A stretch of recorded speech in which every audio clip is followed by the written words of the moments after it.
ఇది విద్వత్ సన్యాసం కాదు, వివిధిషా సన్యాసం కూడా కాదు. ఈ రెండూ కానప్పుడు నీ సన్యాసం ఏమిటి అంటే శంకరాచార్యులు వారు చెప్పిన సన్యాసం ఇంది. జటిలో ముండి లుంచిత కేశ కాషాయాంబర బహుకృత వేష పశ్యన్నపి చ అపశ్యతి మూఢో ఉదర నిమిత్తే బహుకృత వేష. ఉదర నిమిత్తో బహుకృత వేష. కడుపు నింపుకోవడానికి వేషాలు వేయాలి కదండి. వేషాలు వేయడంలో ఏ వేషమైనా వేయచ్చు. రావణాసురుడు సీతమ్మని ఎత్తుకెళ్ళాలన్నప్పుడు ఓ వేషం వేసుకొని వచ్చాడు. ఆనాడు రావణాసురుడి వేషం కంటే నికృష్టమైన వేషం కట్టుకొని వచ్చావు నువ్వు ఇవాళ. ఇలాంటి దుర్మార్గులు కొంతమంది ఉంటారు. ఇప్పుడు మంచిగా చక్కగా బ్రహ్మాండంగా తయారై రోడ్డు మీద మనం వెళ్తున్నాం అనుకోండి, మనల్ని ఎంతమంది చూస్తారు? ఎవడు పట్టించుకోడు.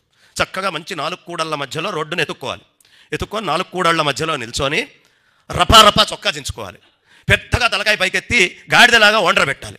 అబ్బో ఏమైందోరా అని చుట్టూతా జనం వచ్చి చూస్తారు. ఇది ఈ బాపతి. నేను ఎక్కడైనా కూర్చొని ఇట్లా ఒండ్ర పెట్టి అరిస్తే నా చుట్టుపక్కల 10 మంది వచ్చి చూడకపోతారా?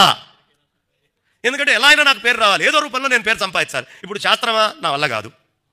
పోనీ ఏమన్నా ఇతరమైనటువంటి విద్యలా, పోనీ సన్యాసం తీసుకున్న దండం పట్టుకొని ఏమన్నా బ్రహ్మనిష్ట ఉందా? అది లేదు. కానీ నాకు పేరు కావాలి. ఎక్కడి నుంచి వస్తుందయ్యా?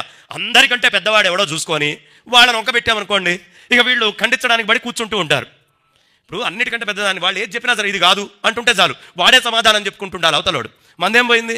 కాబట్టి ఇలాంటి దురాలోచనతో, ఇంతటి దుర్మార్గమైనటువంటి భావనతో చాలా కథలు కాశీకి చేరుతూ ఉంటాయి.